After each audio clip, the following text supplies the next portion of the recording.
Recently, the story of two teachers went viral in China. One of them is a college lecturer, and the other is a primary school teacher. One was fired from her job, and the other was sent to a mental hospital. What happened to them that made them famous? Before we go to the details, I'd like to share my conclusion first. What happened to these two teachers is directly related to the sinister brainwashing system of the Chinese Communist Party.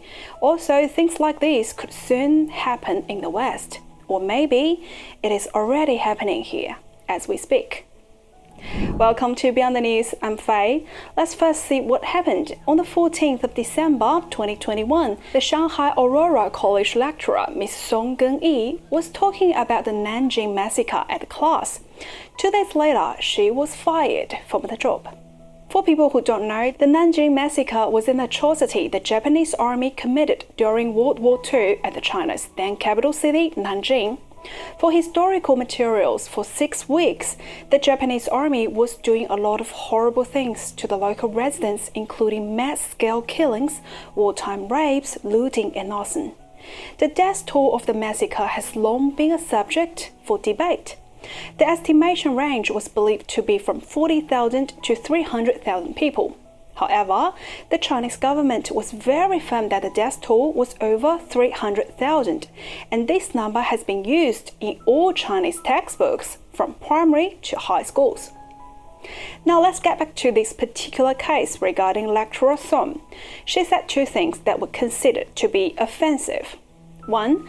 She proposed the idea that the number of 300,000 is lacking concrete supporting evidence, so it is just one of the possible numbers. She then compared it with the Nazis' genocide on Jewish people. If people look into any of the Nazis' concentration camp records, you could see the name of each person who was killed. But we can hardly find any names in Nanjing's memorial hall of the victims in Nanjing massacre. The second is she said the Chinese people shouldn't be hating the Japanese, but to reflect on why the war happened in the first place. These 2 comments cost her job. If you actually agree with what she said, you are not alone. But one of her students think what she said was repulsive and counter-mainstream. So he decided to record the teacher and put the video on Weibo, the Chinese version of Twitter. The video then went viral, and the school had to initiate an investigation into the matter, and ultimately Song was fired for what she was saying in the class. Song's thinking has created a lot of pushback from the public. Many are supporting her because what she said does make sense.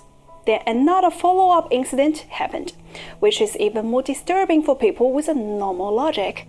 Let's look at this incident, which involves the primary school teacher Li Tiantian.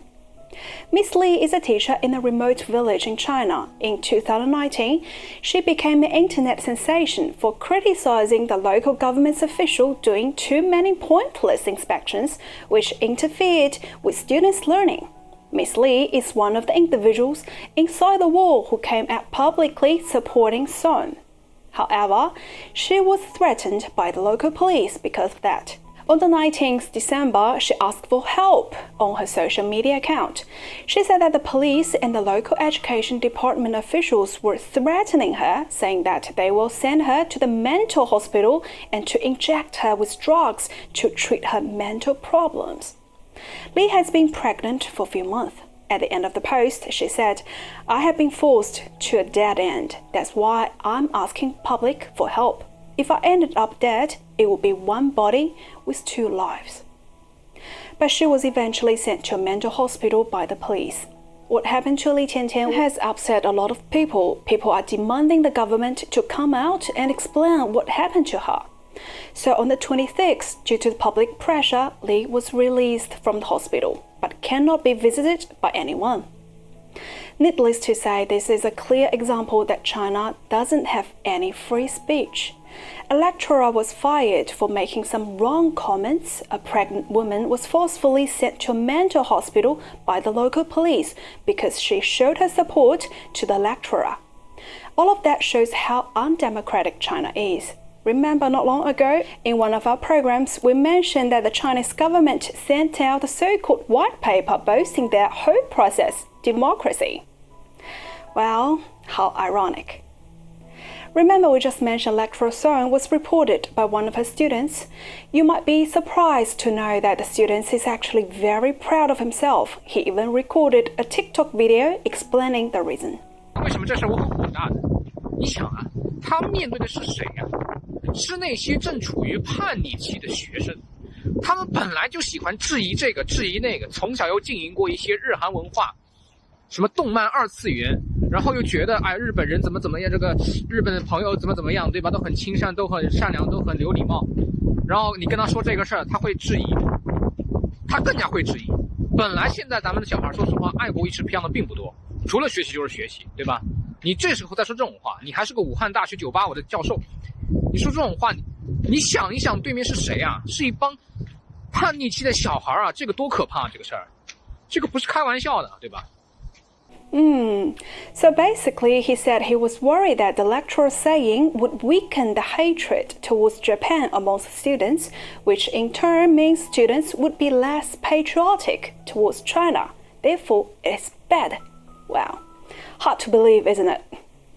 Now, let me explain the twisted patriotism in China. For most nations, patriotism is a devotion and a support for one's country, standing for the flag as an example. However, in China, the way to show your patriotism is not by the love to the country, but by hating other countries that the state deemed to be enemy. One of such enemies is Japan and then the US, not likely Australia. These are the nations where the Chinese government is directing the public's hatred. Just a side note, the list of countries for Chinese people to hate has grown pretty long in recent years. For example, like Australia, then Canada, Netherlands, and many other countries. Well, I would say that's a bit unavoidable. And back to the students, because he has already been so completely brainwashed by the government, he sees hatred towards Japan as a way to show his patriotism. Therefore, for anything that might interfere or lessen the hatred towards Japan, he would deem them as dangerous. In this event, we see the truth is not that important, but the narrative of hating Japan is patriotic and the twisted logic. Anything that contradicts the narrative is bad, even evil. We can see how successful the brainwashing has been for these Chinese students. That's why, for me, I don't want to mock the students, but feeling sad for him. After he posted his video online, people find his mobile number. A lot of people sent him text messages saying he actually did a wrong thing, and he got a good teacher who is willing to tell the truth to be fired. The students reminded me of an incident that happened in the US back in 2017, the protest in the Evergreen College. For those who might not be familiar with the story, let me explain first. For decades, the Evergreen College has a tradition called the Day of Absent. On that day, minority students and faculty members voluntarily stayed off campus as a way to show their importance for the college and raise awareness of their contributions.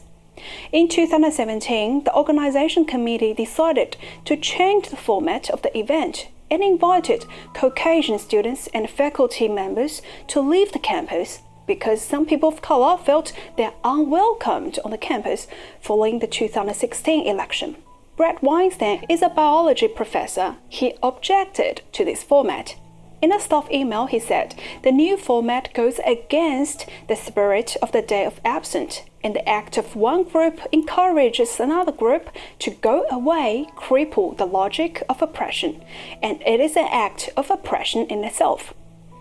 As a Caucasian professor himself, he said he will be on campus on the Day of Absent to protest, and that's when all hell breaks loose. On the morning of the day, a group of 50-ish students went to disturb Weinstein's morning class, calling him a racist lecturer and asking him to resign. Someone recorded the encounter, and from the video you can see Weinstein wanted to have a conversation with these students, but they did not want to listen. They seemed to already have a preconceived idea about the professor, a racist, a far-right, and evil person. In the afternoon, the students went to the college president's office and made a list of demands to make the school to be more equitable and eliminate oppression. These demands were pretty ridiculous in my opinion, like firing racist lecturers, firing the school police chief, confiscating the guns, setting up mandatory race-oriented cultural competency training for the faculty, excusing the protesters from their end-of-term assignments, and last but not least, providing free gumbo for their lunch. This sounds very communist style to me though. What do you think about these demands? Leave me a comment below. The sad thing is, in the video, the school president looked like a weak old man intimidated by the students and pretty much agreed to all the demands. I think many people would agree that this whole protest was ridiculous. The fact that these students were making demands means that they were not oppressed, but they were oppressing people they don't agree with. The reason I connect these protesters and the Chinese student is because even though their actions are different, the underlying ideological influence is the same, which is very communism. In the case of Chinese student, communism is disguised in patriotism. The Japanese are Chinese people's enemy because they are China's oppressor, therefore Chinese people must hate the Japanese.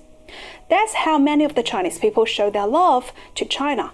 This idea of hating your enemy came directly from Marxist doctrine of class struggle, replacing class with nationality. And in the case of student protesters at Evergreen, communism is disguised under fighting racism. These students' hatred is towards anything that might be considered to be the cause of racism. Because racism is wrong, therefore any means to achieve that goal is righteous. That includes intimidating, coercion, and even violence. Here, Marxist class struggle became racial struggle. If you want to know more about this, you can check out our video on critical race theory. It details how Marxism through CRT is influencing the Western society. One of the main reasons we are doing this program is to help the English-speaking world to have a better understanding of communist China as well as the danger of communism that is spreading around the world. Hopefully, we can warn people ahead of time. From these students' actions, we can see how communism is greatly influencing the young people, both in China, obviously, and outside of China. But if more people are aware of the problem, we could take actions against it. Even in China, they had to release the teacher Li from the mental hospital due to the public's pressure. In America and other countries, there are more things we could do to counter the influence of communism for sure. Alright, that's all for today. If you're enjoying today's show, please like and subscribe to our channel. Don't forget to turn on the notification bell. Thank you for watching Beyond the News. I'm Faye. I'll see you again very soon.